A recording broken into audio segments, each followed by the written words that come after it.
Hello दोस्तों, स्वागत है आपका फिर से हमारी एक नई वीडियो में। इसमें हम डिस्कस करने वाले हैं यूपी पीएससी प्रीलिम्स के इम्पॉर्टेंट टॉपिक्स और उनके क्वेश्चंस। तो आइए शुरू करते हैं। तो सबसे पहला टॉपिक रहने वाला है सिक्स शेड्यूल का। ये पूरे साल काफ़ी न्यूज़ में रहा है। The six schedule of the constitution is under article 244 clause 2 and article 275 clause 1। तो ये दोनों आर्टिकल ध्यान रखने हैं।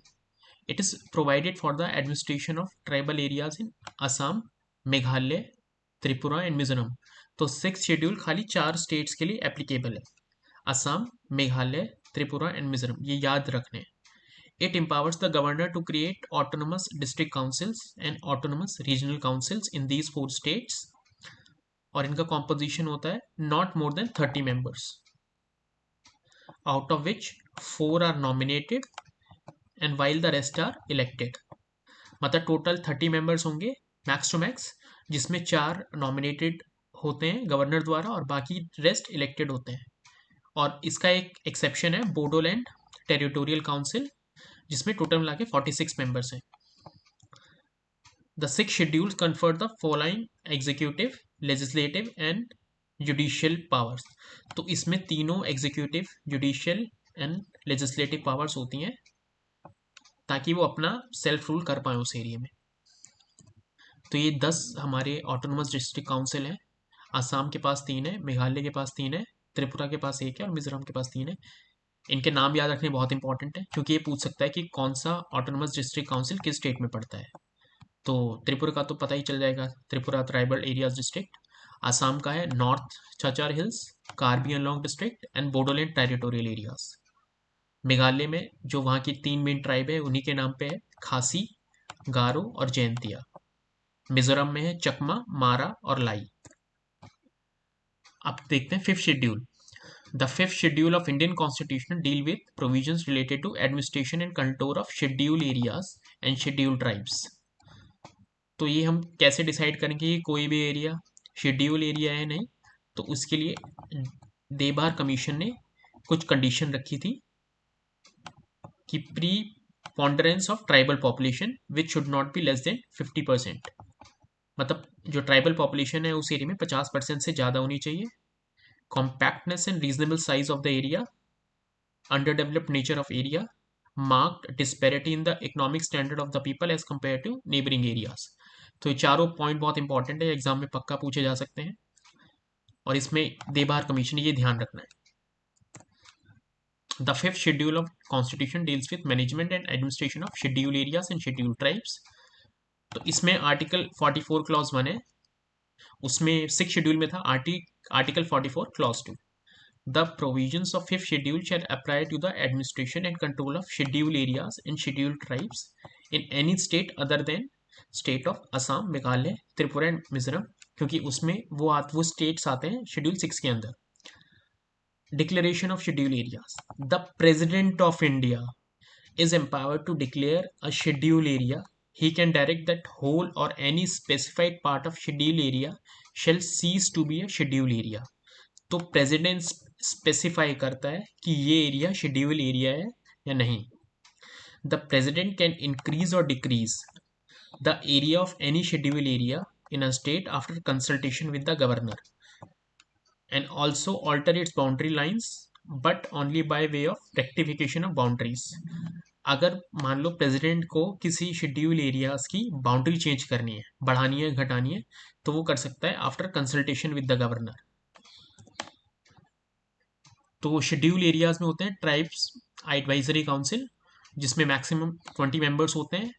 जो 3/4 मेंबर होते हैं they are representative of the schedule tribes in state legislative assembly.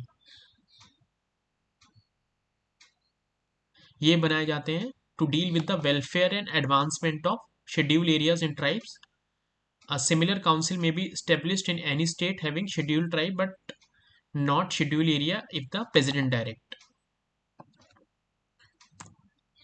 तो फिफ्थ और सिक्स शेड्यूल का कंपैरिजन है। जो फिफ्थ शेड्यूल है वो 10 स्टेट्स में एप्लीकेबल है, आंध्र प्रदेश, तेलंगाना, झारखंड, छत्तीसगढ़, उड़ीसा, हिमाचल प्रदेश, महाराष्ट्र, मध्य प्रदेश, गुजरात और राजस्थान।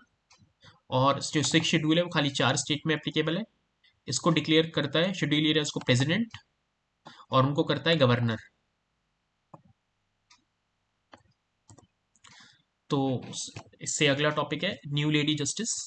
अभी ये न्यू स्टैचू अनवील करा गया है सुप्रीम कोर्ट के द्वारा। तो आइए इसके बारे में डिटेल्स देखते हैं।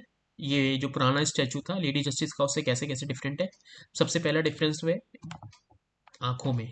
उसमें आंखों में पट्टी बंधी हुई है, ये इसमें नहीं बंधी हुई। इन्होंने हाथ में कॉन्स्टिट्यूशन को होल्ड करा हुआ है। जो पुराना स्टैचू था उसमें हाथ में तलवार थी, और इन्होंने साड़ी पहनी हुई है, और जो पुराना था उसमें जो वेस्टर्न क्लोथिंग थी। The chief justice of India unveiled a new lady justice statue at the supreme court.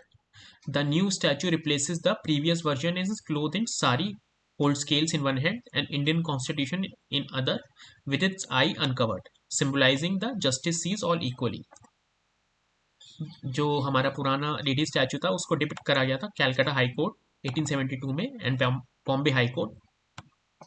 जो नया स्टैचू है जो 2024 में लॉन्च हुआ है उसमें 6 फीट हाइट है, और उसको बनाया है विनोद गोस्वामी ने।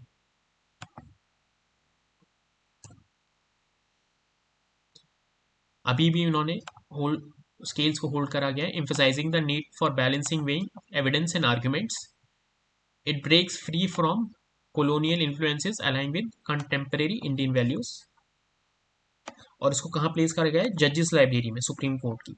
ये ध्यान रखना है कहाँ प्लेस करा गया है। 2-3 इंपॉर्टेंट पॉइंट्स हैं। सबसे पहला विनोद गोस्वामी, दूसरा जजेस लाइब्रेरी, और उन्होंने क्या क्या चेंजेस हैं ये आप देख सकते हैं कि इसमें ब्लाइंड फोल्डेड है, इसमें नहीं है। इसमें तलवार होल्ड कर रखी है, इसमें बुक्स हैं, और क्लोथिंग में आप डिफरेंस देख सकते हैं। नेक्स्ट टॉपिक है नारी शक्ति अधिनियम। अभी अभी 106 कॉन्स्टिट्यूशनल अमेंडमेंट पास हुआ है। तो उसमें जो इंपॉर्टेंट है कि इन्होंने 33 reservation for women, it reserve 1/3 seats for women in Lok Sabha, state legislative assembly and Delhi legislative assembly. Horizontal reservation भी दिया गया है इन SC एंड ST कैटेगरीज, और इसका जो सनसेट क्लॉज है वो 15 ईयर्स का है। और ये जो नियरेस्ट आ सकता है एप्लीकेबल वो है 2029 election after the post delimitation exercise, और इसमें रोटेशन ऑफ सीट्स होगी आफ्टर एवरी डीलिमिटेशन। और इन कॉन्स्टिट्यूशनल आर्टिकल्स में चेंजेस हुए हैं, ये ध्यान रखना है। 2039 2000 sorry article 239 AA, article 239, article 330A, article 332A, article 334A। तो आज की वीडियो में अभी इतना ही। आगे के टॉपिक्स डिस्कस करेंगे नेक्स्ट वीडियो में। Thank you.